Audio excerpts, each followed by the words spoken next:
No babysitter lasted 1 week with the triplets, until the black cook did the impossible. The morning sun cast long shadows through the grand windows of the Whitman mansion in Beverly Hills, but inside, chaos reigned supreme. Helena Whitman stood at the top of the marble staircase, her perfectly manicured fingers gripping the banister as she watched yet another nanny flee from her home. The woman, a highly trained childcare specialist from Switzerland, didn't even stop to collect her final paycheck. She simply ran, tears streaming down her face, her professional composure completely shattered. This was the 17th nanny to quit in less than 2 years, and none had lasted more than a week. Helena's jaw tightened as she heard the familiar sounds of destruction coming from the playroom below. The triplets were at it again. "Those children are absolutely feral," Helena muttered to herself, adjusting the string of pearls that had been in her family for 3 generations. At 72 years old, Helena Whitman had seen many things in her privileged life, but nothing had prepared her for the challenge of her son's 3 children. Lucas, Peter, and Sophie, all 4 years old, had become legends in the Beverly Hills nanny community. Word had spread through the exclusive childcare agencies that the Whitman triplets were impossible to manage. They had driven away nannies with degrees from the finest universities, former governesses who had worked for European royalty, and even a retired military officer who specialized in discipline. Each one had left defeated, overwhelmed, and often in tears. Helena blamed her late daughter-in-law for coddling them too much before her untimely death 2 years ago. Now, with her son Raphael working long hours at his law firm, the burden of finding suitable care for these children had fallen on Helena's shoulders, and she was failing miserably. Down in the kitchen, Conception. Washington hummed softly as she prepared lunch for the household. At 52 years old, Conception had been working as the Whitman family cook for only 3 months, hired by Raphael himself after his previous cook retired. She was a sturdy woman with kind eyes and hands that showed years of hard work. Born and raised in Atlanta, Georgia, Conception had learned early in life that respect was something you earned, not something you demanded. She had been hearing the commotion upstairs all morning, the screaming, the crying, the sounds of expensive things being broken. But, unlike everyone else in the house, Conception wasn't intimidated. She had raised 5 nephews on her own after her sister died in a car accident 15 years ago. Those boys had been angry, hurt, and lost, just like these triplets seemed to be. As she seasoned the roast chicken with her special blend of herbs, Conception heard the crying intensify. Sophie's voice rang out high and desperate. "We want Mommy! Everyone here is mean. Nobody loves us." The words struck Conception's heart like a physical blow. She recognized that pain, that deep, aching loneliness that children feel when they lose someone important.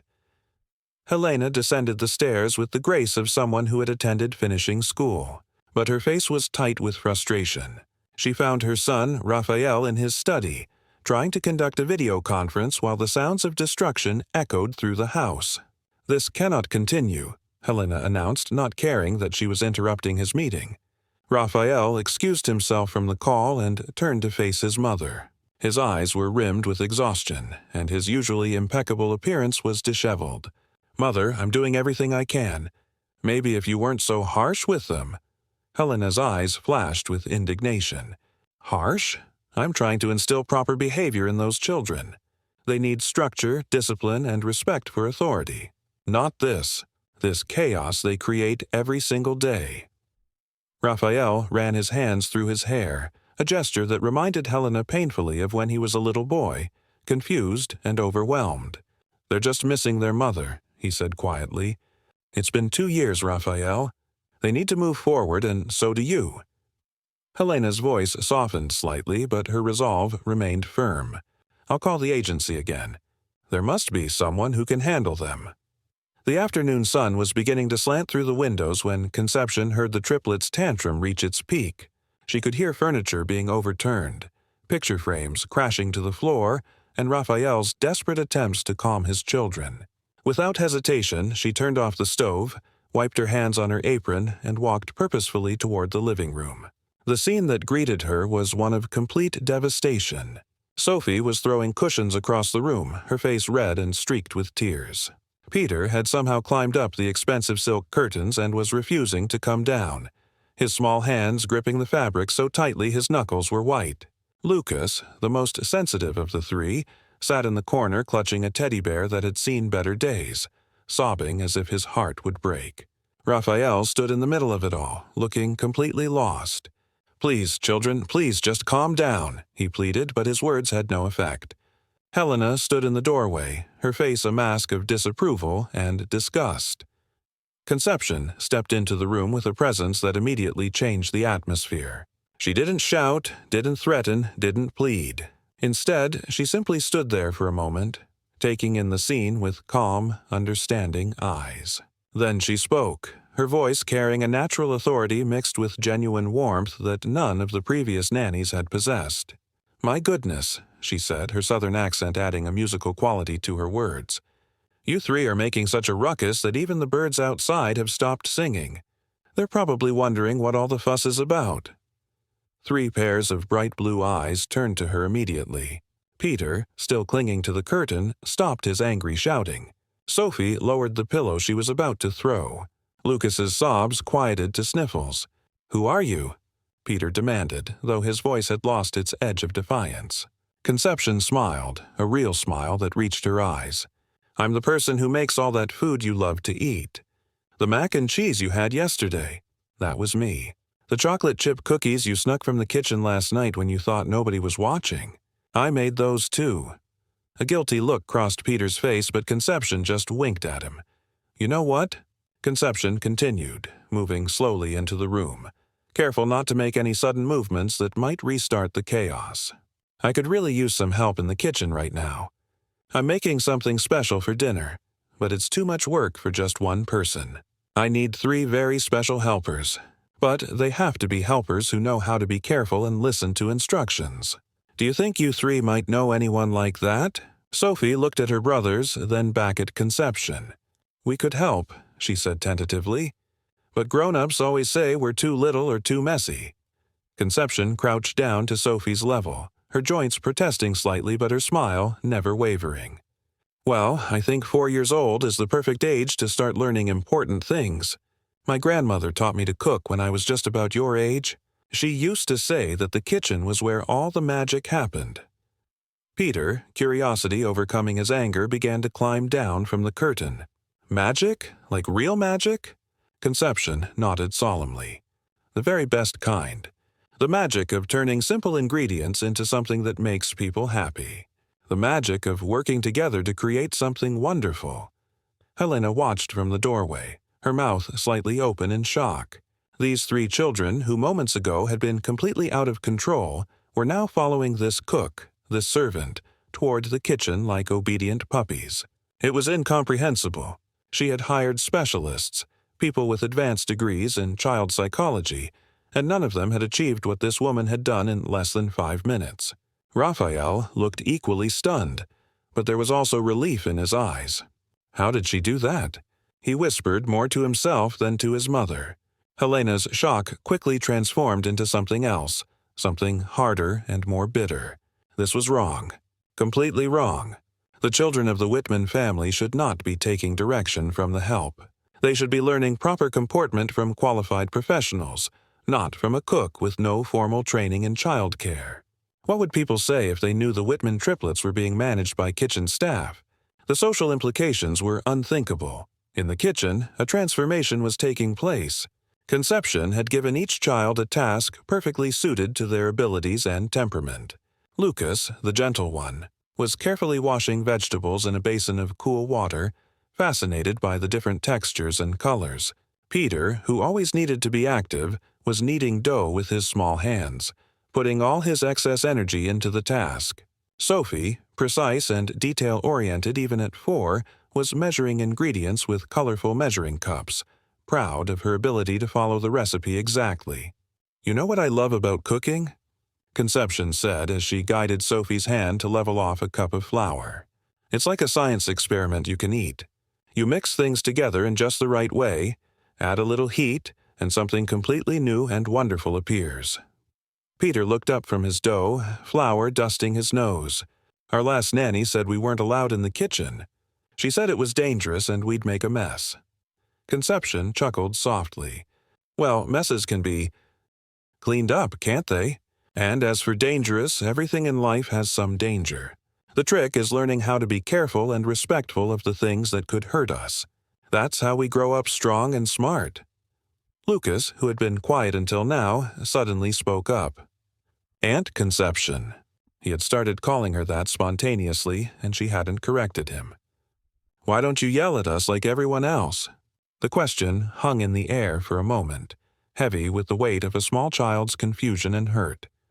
Conception stopped what she was doing and looked at each of the triplets in turn. "Can I tell you something important?" she said, her voice gentle but serious. "There's a difference between being bad and being sad. Bad children want to hurt others and break things because they think it's fun. Sad children act out because they have big feelings inside that they don't know what to do with. You three aren't bad children. You're sad children who miss your mama something fierce. And yelling at sad children just makes them sadder." Sophie's eyes filled with tears, but for once they weren't angry tears. "Everyone says we're too difficult, that we're problems." Conception pulled out a chair and sat down, bringing herself to their eye level. "Let me tell you something about problems. Problems are just puzzles waiting to be solved. And you three aren't problems at all. You're children who need understanding, patience, and love. That's not too much to ask for, is it?" From her position in the hallway where she had been eavesdropping, Helena felt her anger rising to a boiling point. This woman, this cook, was undermining everything Helena had been trying to establish. She was coddling the children, indulging their emotional outbursts instead of teaching them to control themselves. Worse, she was implicitly criticizing the methods Helena had insisted upon with all the previous nannies. This was intolerable. Helena strode into the kitchen with the bearing of a queen entering her court. "Children," she said, her voice cold and clipped. "That's quite enough distraction for one day. You need to return to your rooms and clean up the mess you made in the living room." The triplets immediately tensed, their newfound calm evaporating. But before they could react, Conception stood up smoothly. "Mrs. Whitman, the children are helping me prepare dinner. They're learning valuable skills and contributing to the household. Perhaps the living room can wait until after we're done here." The two women locked eyes, and the tension in the room was palpable. It was a battle of wills, played out in a silent moment that seemed to stretch forever. Helena's voice dropped to an icy whisper. "Miss Washington, I'll remind you that you are employed here as a cook, not as a nanny or child educator. Please remember your place." Conception didn't flinch. She had faced worse prejudice than this, had been looked down upon by people who thought her skin color or her accent or her background made her less than them. "My place, Mrs. Whitman, is wherever I'm needed. And right now, these children need me here." Helena's face flushed red with indignation. How dare this woman speak to her in such a manner? In her own son's home? "We shall see about that," Helena said, turning on her heel and marching out of the kitchen. The triplets watched her go with a mixture of fear and confusion. "Are we in trouble?" Lucas asked in a small voice. Conception knelt down and gathered all three children close. "No, sweet boy. You're not in trouble. Sometimes adults have disagreements, but that's not your fault or your worry. Now, let's finish making this dinner and show everyone what amazing things you three can do when you work together." That evening at dinner was unlike any the Whitman household had experienced in months. The triplets sat at the table, proud and excited to eat the meal they had helped prepare. They chattered excitedly to their father about everything they had learned, from how yeast makes bread rise to why you have to be gentle with eggs so they don't break. Raphael listened with genuine interest, his eyes bright with something Helena hadn't seen in 2 years, hope. But Helena observed it all with growing resentment.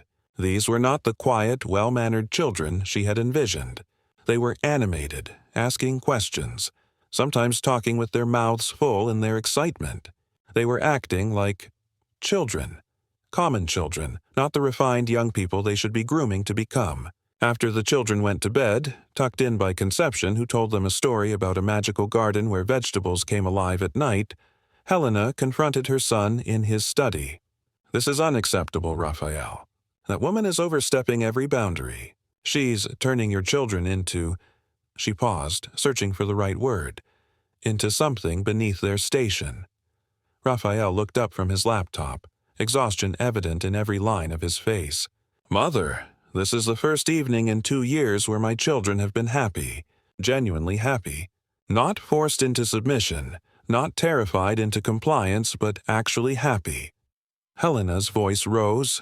"Happy. They need discipline, structure, education. Not fairy tales and cooking lessons from someone who probably didn't even finish high school." The prejudice in her words hung in the air like a toxic cloud. Raphael stood up slowly, and for the first time in years, Helena saw real anger in her son's eyes. That woman, in one afternoon, accomplished what 17 highly qualified nannies couldn't do in 2 years. She reached my children. She made them smile. She made them want to behave, not out of fear but out of respect and affection. Helena scoffed. "Respect? For a cook? Raphael, think about what you're saying. Think about their future. Do you want them growing up thinking it's acceptable to form attachments to the help?" Raphael's voice was quiet but firm. "I want them growing up knowing that kindness, understanding, and love can come from anyone, regardless of their job title or bank account. That's what Maria would have wanted." The mention of his late wife silenced Helena momentarily, but her resolve didn't waver. The next morning, Helena woke with a plan. She would hire a new nanny, someone with impeccable credentials who would restore proper order to the household. She made several phone calls and by noon had secured the services of Christine Morrison, a British nanny with 30 years of experience and glowing references from some of Europe's most prestigious families. Christine arrived that afternoon, a tall, thin woman with steel-gray hair pulled into a severe bun and eyes that seemed to miss nothing. She carried herself with military precision and spoke in clipped, efficient sentences. "Mrs. Whitman," she said after Helena had shown her around, "I can see immediately what the problem has been. These children have been allowed to run wild. They need firm boundaries, consistent consequences, and absolutely no deviation from the established routine. I will have them properly behaved within a week." Helena smiled with satisfaction. This was exactly what she had been looking for. When the triplets were introduced to Christine, the atmosphere changed immediately. She didn't smile, didn't kneel to their level, didn't offer any warmth. She simply informed them of the new rules in a tone that brooked no argument. "From now on, you will wake at 7 precisely. Breakfast at 7:30. Educational activities from 8 to noon. Lunch at 12:30. Quiet time from 1 to 3. Structured play from 3 to 4. Dinner at 5:30. Bath at 6:30. Bed at 7:30. Any deviation will result in consequences." Sophie raised her hand tentatively.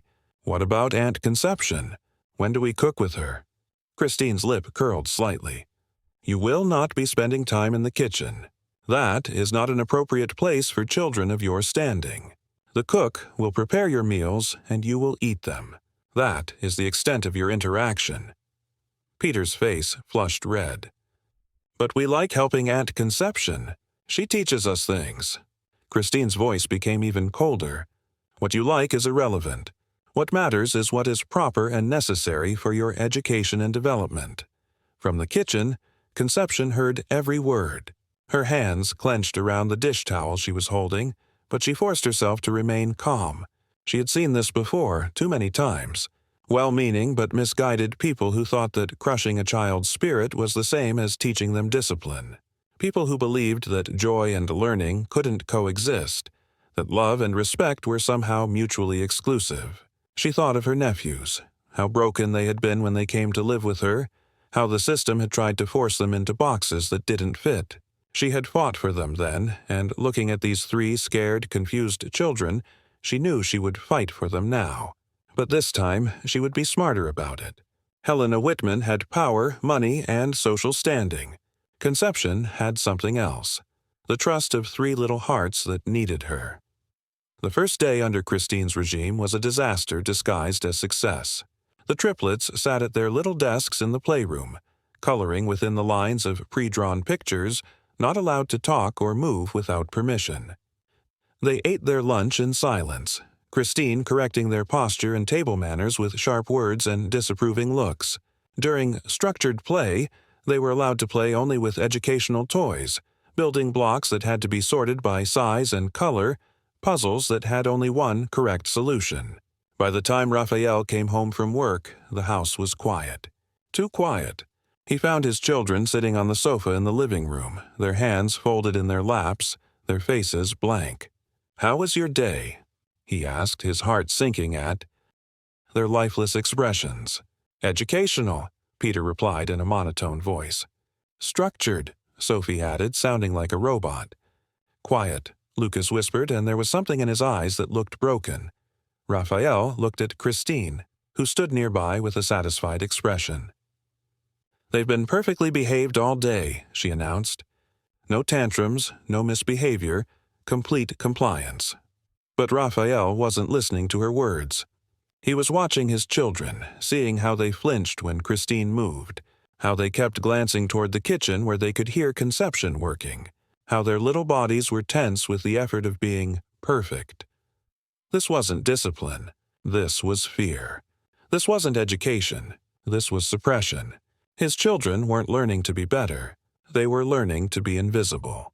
That night, after the children were in bed, Raphael went to the kitchen. Conception was cleaning up, her movements efficient but tired. "Miss Washington," he said, and she turned to face him. "Mr. Whitman," she replied, her voice carefully neutral. Raphael struggled to find the right words. "My children. They seem different when they're with you. Happier. More like they used to be when—" He trailed off, unable to finish the sentence about his late wife. Conception's expression softened. "Mr. Whitman, if I may speak freely." Raphael nodded eagerly. "Your children are grieving. They lost their mama, and that's a hurt that goes deep. They don't need more discipline. They need understanding. They need to know it's okay to feel sad, okay to be angry, okay to not be perfect all the time." Raphael sat down heavily at the kitchen table. "My mother thinks they need structure, routine, proper behavior." Conception poured him a cup of coffee without being asked. "There's nothing wrong with structure, Mr. Whitman, but structure without love is just a prison. And your babies are already in a prison of grief. They don't need more bars. They need someone to help them find the key."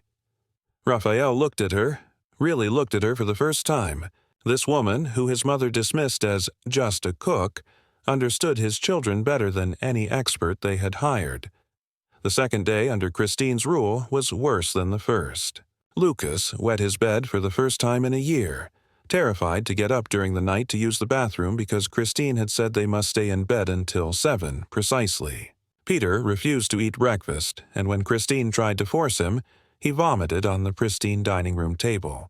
Sophie didn't speak at all, not a single word, retreating into a silence that was more frightening than any tantrum. Christine's response to each incident was punishment.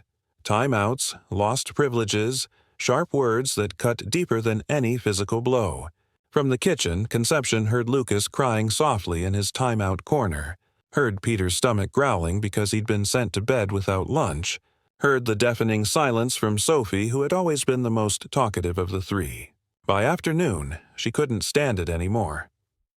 Conception walked into the playroom where Christine was forcing the children to practice writing their letters, their small hands cramping from the effort. "Miss Morrison," she said politely but firmly, "I believe the children could use a snack. They seem tired." Christine didn't even look up. "They will eat at the designated time, not before." Conception took a step closer. "Children this age need regular nutrition. Their blood sugar—" Christine finally looked up, her eyes cold. "I don't recall asking for your medical opinion, Miss Washington. Please return to your kitchen." The dismissal was clear, but Conception didn't move. "These children are suffering," she said quietly but clearly. Christine stood up, her full height meant to be intimidating. "These children are learning discipline. Something they should have learned long ago if people like you hadn't been interfering." The racial undertone in "people like you" was unmistakable. Before Conception could respond, Helena appeared in the doorway. "Is there a problem here?" she asked, though her tone made it clear she already knew the answer she wanted. Miss Washington seems to think she knows better than a trained professional how to raise children, Christine said smoothly. Helena's smile was cold. Miss Washington, I believe we discussed your role in this household. Perhaps you need a reminder. Conception looked at the three children, saw the hope in their eyes quickly extinguished as they realized she couldn't help them. Not yet. No reminder needed, Mrs. Whitman, she said calmly. I know exactly what my role is. She returned to the kitchen, but not in defeat. Conception. Washington had survived too much to be defeated by prejudice and cruelty. She just needed to be smart, to wait for the right moment. That evening, Raphael came home to find his children huddled together in Lucas's bed, all three of them crying. Christine was nowhere to be found, having left at exactly 5:30 as her contract specified. What happened? He asked, gathering his children into his arms. Through tears and hiccups, the story came out. Christine had taken away all their toys because Peter had spoken without raising his hand first. She had made them stand in separate corners for an hour because Sophie had helped Lucas when he dropped his pencil. She had told them they were disappointments to their father and their dead mother would be ashamed of them. Raphael's blood ran cold. He held his children tighter, rage and guilt warring in his chest. How had he let this happen? How had he been so blind? Daddy, Sophie whispered, can Aunt Conception be our nanny instead? She doesn't hate us. The simple words broke Raphael's heart. His children thought they were hated. In their own home, by people who were supposed to care for them, they felt hated. Let me talk to Aunt Conception, he said softly. He found her in the kitchen, preparing dinner as always. But when she turned to face him, he saw she had been crying too. You heard? He asked. She nodded. Mr. Whitman, I've raised 5 boys. My nephews. Their parents died when they were young, younger than your 3. Everyone told me I couldn't do it, that I didn't have the education, the resources, the right background. But those boys are all grown now. One's a doctor, one's a teacher, one owns his own business, and the twins are both in college. I didn't raise them with fancy degrees or strict rules. I raised them with love, patience, and the belief that they could be anything they wanted to be. Raphael sat down, his head in his hands. My mother will never accept it. She has very specific ideas about how things should be done. Conception sat across from him. Your mother loves your children, Mr. Whitman. She just doesn't understand them. She comes from a different time, a different world. In her world, children were seen and not heard. In her world, there were rigid lines between classes and races. But this isn't her world anymore. It's theirs. She gestured toward where the children's voices could be heard. And in their world, they need something she doesn't know how to give. Raphael looked up. What do they need? Conception smiled softly. Permission to grieve. Permission to be children. Permission to make mistakes and learn from them instead of being punished for them. They need to know they're loved not despite their imperfections, but because of their humanity. That night, after the children were asleep, Raphael confronted his mother and Christine in the living room. This ends now, he said, his voice firm. Christine, your services are no longer required. Please collect your things and leave. Christine's face flushed with indignation. Mr. Whitman, you're making a grave mistake. These children need proper guidance. Raphael cut her off. These children need love. Something you seem incapable of providing. Please leave. Now. Christine looked to Helena for support, but Raphael stepped between them. This is my home, my children, my decision. Leave. After Christine huffed out, Helena turned on her son. You're going to regret this, Raphael. Those children will grow up wild, undisciplined. But Raphael wasn't listening anymore. He was thinking about his wife, Maria, and what she would say if she could see what had become of their babies. The next morning, Conception arrived early to find the 3 children already in the kitchen, still in their pajamas, looking hopeful but uncertain. Is it true? Sophie asked. Did Daddy really send the mean lady away? Conception knelt down and opened her arms, and all 3 children ran into them. Yes, sweet girl. She's gone. Peter pulled back slightly. But what about grandmother? She'll just bring another mean lady." Conception smoothed his hair. "Well then, we'll just have to show her that you don't need another mean lady, won't we? We'll show her what you really need." Lucas looked up at her with those big, sad eyes. "What do we really need, Aunt Conception?" She smiled and kissed the top of his head. "Love, patience, and maybe some pancakes for breakfast. What do you think?" The children's faces lit up for the first time in days. As they worked together making breakfast, Helena watched from the doorway, unnoticed. She saw how Conception taught them to crack eggs carefully, how she praised their efforts even when flour ended up on the floor, how she turned cleaning up into a game that had them laughing. She saw how the children bloomed under this attention, how they asked questions and offered to help without being asked. It was everything she had been trying to achieve with force and discipline, happening naturally with kindness and respect.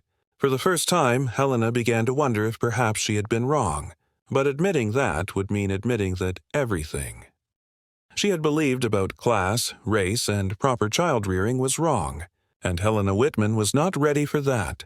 Not yet. Over the next week, the transformation in the Whitman household was remarkable. Without Christine's oppressive presence, the triplets began to flourish. Conception didn't abandon all structure. She simply made it gentle and flexible. There were still meal times and bedtimes, but now there was also time for creativity, for questions, for the messy business of being children. She taught them practical skills, how to tie their shoes, how to fold laundry, how to plant seeds in little pots on the windowsill. But more importantly, she taught them about emotions. When Peter got angry because his block tower fell down, she didn't punish him.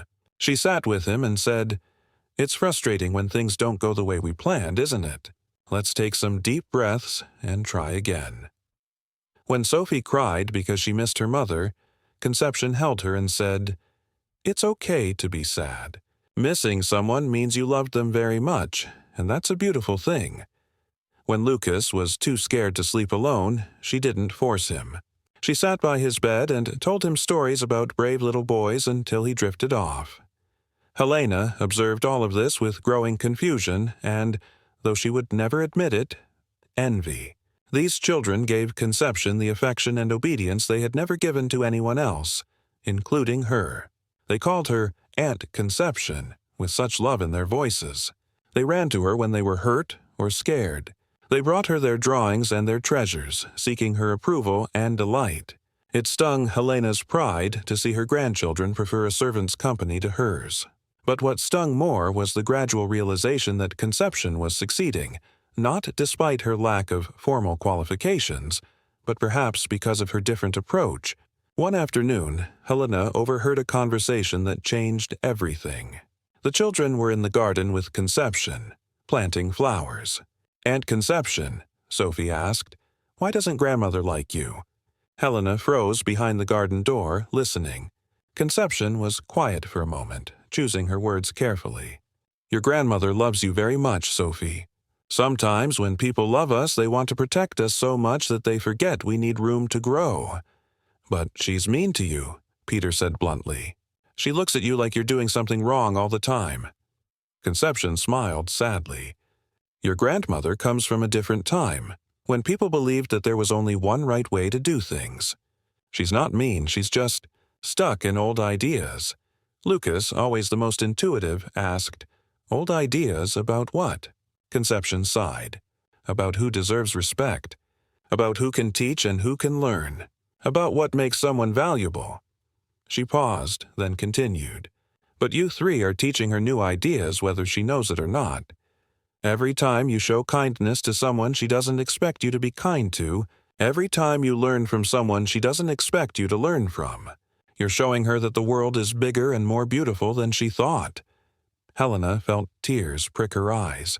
This woman, whom she had dismissed and disrespected, was teaching her grandchildren not to hate her, but to understand her. She was showing more grace than Helena had ever shown her. The shame was overwhelming. She thought about her own childhood, the rigid rules, the constant emphasis on propriety and station. Had she ever been as happy as her grandchildren were right now, covered in dirt, planting flowers with someone who loved them unconditionally? She couldn't remember.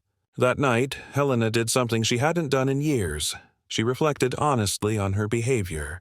She thought about every sharp word, every dismissive look, every moment she had tried to separate her grandchildren from the one person who had brought them joy. She thought about the assumptions she had made based on Conception's race, her job, her background. The truth was ugly and painful. She had been a bigot, plain and simple. She had let prejudice cloud her judgment and pride prevent her from seeing what was right in front of her. The next morning, Helena found Conception alone in the kitchen, preparing breakfast before the children woke up. "Miss Washington," she began, her voice formal but lacking its usual cold edge. Conception turned, wary but polite. "Mrs. Whitman." Helena struggled with the words. She had never been good at apologies, had rarely seen the need for them. But now the need was overwhelming. "I owe you an apology," she finally said, the words feeling foreign in her mouth. Conception's eyes widened slightly, but she remained silent. Helena continued, "I have been unkind, unfair. I made assumptions about you based on things that don't matter, and I ignored the things that do matter.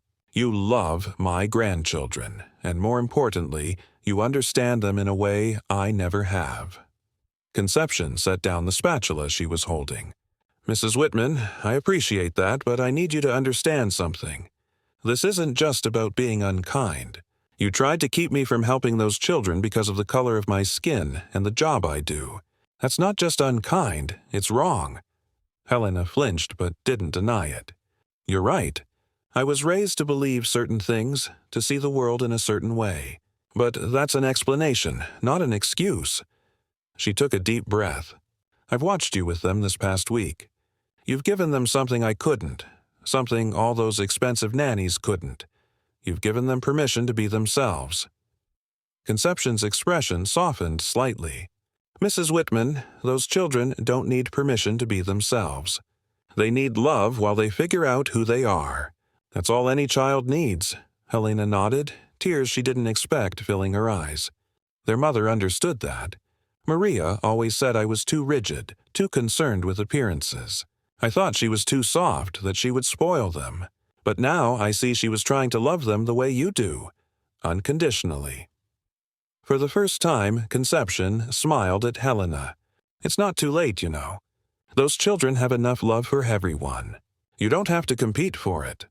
Helena sat down heavily in one of the kitchen chairs. "I don't know how to be different. I don't know how to be warm the way you are."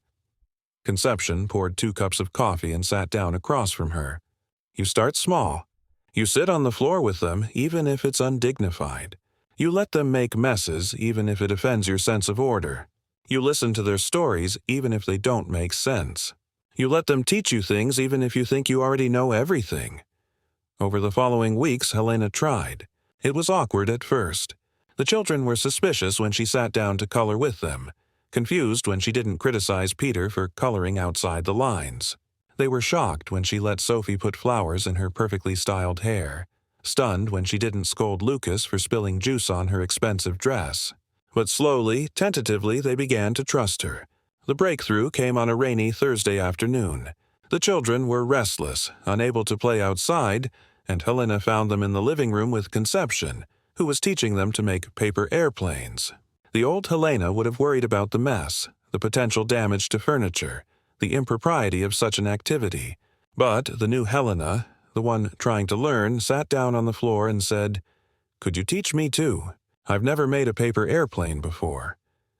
The shock on everyone's faces would have been comical if it weren't so sad. Had she really been so rigid that this simple request seemed impossible? Peter was the first to recover. "Really, grandmother? You want to learn?" Helena nodded, and Peter immediately took charge, showing her how to fold the paper just right. When her first airplane crashed immediately to the ground, she expected the children to laugh at her. Instead, Lucas patted her hand and said, "It's okay, grandmother. Mine didn't fly the first time either. Aunt Conception says the best things take practice."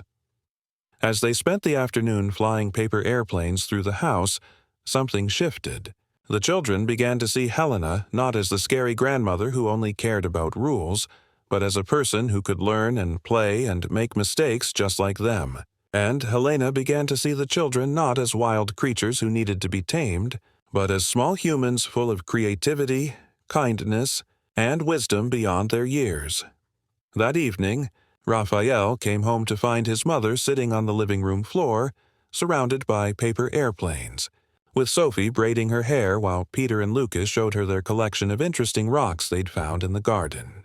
He stood in the doorway, unable to believe what he was seeing. His mother, who had once told him that sitting on the floor was undignified, was laughing as Lucas explained very seriously why his sparkly rock was probably magic. Conception appeared beside him, smiling softly. "She's trying," she said simply. Raphael shook his head in amazement. "What did you do?" Conception chuckled. "I didn't do anything. Your mother did the hardest thing a person can do. She admitted she was wrong and decided to change. That takes more courage than most people have. The transformation wasn't just in Helena. The entire household began to shift. Raphael started coming home earlier from work, wanting to be part of the warm, loving atmosphere that Conception had created. He joined in the cooking lessons, the art projects, the garden adventures. The house that had once echoed with tantrums and tears now rang with laughter and excited chatter. The triplets still had bad days, still missed their mother, still struggled with big emotions. But now they had tools to cope, and more importantly, they had people who understood. One particularly difficult day, Sophie had a complete meltdown because she couldn't remember what her mother's voice sounded like. Instead of trying to distract her or tell her to stop crying, Conception held her while she sobbed. Helena brought out a video of Maria she had saved on her phone, something she had never thought to share before. Raphael told stories about funny things Maria used to say. Together, they helped Sophie remember and, in remembering, heal a little bit. 3 months after Conception had first calmed the triplets in their moment of chaos, Helena did something unprecedented. She organized a dinner party, something she had avoided since Maria's death because she was embarrassed by the children's behavior. But this time, she wasn't worried. She knew her grandchildren would be themselves, and for the first time she was proud of who they were. The guests, all from Helena's exclusive social circle, arrived expecting the usual formal affair. What they found instead was a home full of life. The triplets helped serve appetizers they had made with Conception, proudly explaining how they had cut the vegetables and arranged them on the platters. They performed a song they had learned, complete with hand motions and the occasional forgotten word that made everyone laugh. They showed off their art projects and their garden and their rock collection with the enthusiasm only 4-year-olds could muster. Some of Helena's friends were clearly disapproving. Mrs. Vanderburg actually said, "Helena, dear, don't you think the children are a bit unrestrained?" The old Helena would have been mortified, would have immediately called for the nanny to take the children away.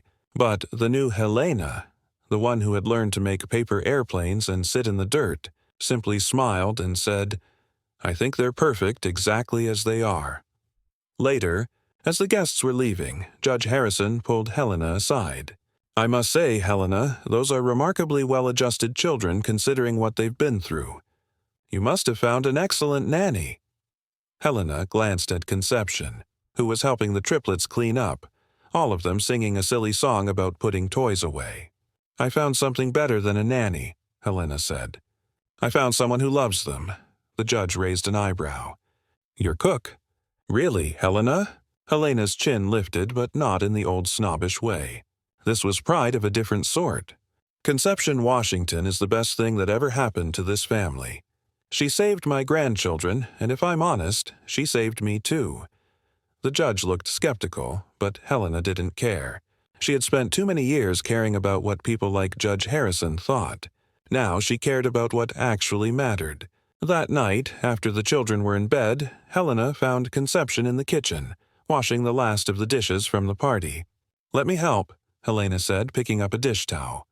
They worked in companionable silence for a while before Helena spoke again. "I need to tell you something. I've been thinking about making some changes." Conception looked at her curiously. "What kind of changes?" Helena took a deep breath. "I want to make your position here official. Not as a cook, but as the children's caregiver, with a proper salary, benefits, everything you deserve. The children need you, and so does this family." Conception was quiet for a moment. "Mrs. Whitman, I appreciate that truly. But I need you to understand that I won't be what those other nannies were. I won't force the children into boxes they don't fit in. I won't prioritize appearances over happiness. I won't teach them that their worth comes from their bank account or their bloodline." Helena nodded firmly. "I wouldn't want you to. You've taught all of us that worth comes from kindness, from resilience, from love. That's the education they need." Conception smiled, and for the first time, Helena saw her not as an employee or a social inferior, but as what she truly was. A wise, loving woman who had saved a family from drowning in grief and rigid expectations. "Then yes," Conception said, "I'll stay. But not as an employee, as family. Because that's what we've become, isn't it?" Helena felt tears roll down her cheeks, not caring for once about her makeup. "Yes," she said, her voice thick with emotion. "That's exactly what we've become." From the doorway, 3 little faces peeked in. They had snuck out of bed, drawn by the voices. "Does this mean Aunt Conception is staying forever?" Sophie asked hopefully. Helena and Conception both opened their arms and the triplets ran to them, creating a group hug that would have horrified the old Helena but filled the new one with pure joy. A year later, the Whitman household bore no resemblance to the cold, chaotic place it had been. The walls were covered with children's artwork, displayed as proudly as the expensive paintings Helena had collected. The formal living room had been transformed into a playroom where imagination ruled. The pristine garden now boasted a vegetable patch tended by 3 enthusiastic little gardeners and their grandmother, who had discovered she quite enjoyed getting dirt under her manicured nails. The kitchen had become the heart of the home, where family meals were prepared together, where homework was done at the big wooden table, where important conversations happened over cups of cocoa.